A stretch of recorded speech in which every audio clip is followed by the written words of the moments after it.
Hello, Sonal ट्रीट्समध्ये तुमचं स्वागत आहे। आज आपण करणार आहोत नेहमीच्याच पद्धतीची भेंडीची भाजी। भेंडी आदल्या दिवशीच रात्री स्वच्छ धुवून ठेवायची आहे।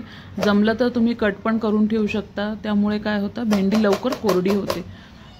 मी ही सकाळी कट केली आहे भाजी, डब्याला द्यायची होती म्हणून, तर रात्री काही मला जमलं नव्हतं।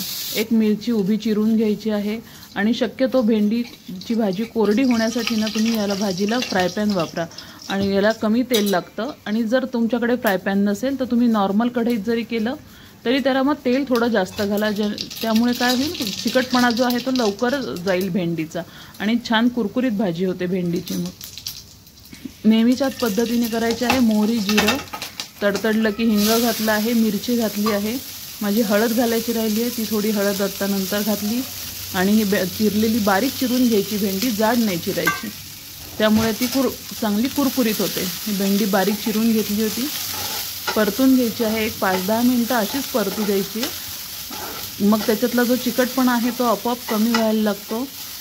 आणि मग तुम्ही त्याच्यात घालणार आहात मीठ, तिखट आणि थोडीशी चवीपुरती साखर। ही भेंडीची भाजी मुलांना खूप आवडते आणि रोज दिली तरी डब्याला अगदी आवडीने डबा संपवून येतात, त्यामुळे ही तुम्ही भेंडीची भाजी नक्की करून बघा। फक्त टिप्स लक्षात ठेवा, शक्यतो फ्राय पॅन वापरा, भेंडी आधी स्वच्छ करून घ्या, त्यामुळे त्याचा चिकटपणा लवकर जातो, कारण ओलीच भेंडी चिरली तर त्याचा चिकटपणा लवकर जात नाही, मग ती खूप चिकट होते कधी कधी भेंडी। तर तुम्ही अशी करून बघा नक्कीच आणि लाईक, शेअर आणि सबस्क्राईब करा। आवडल्यास कमेंट्समध्ये नक्की कळवा भेंडीची भाजी कशी झाली ते।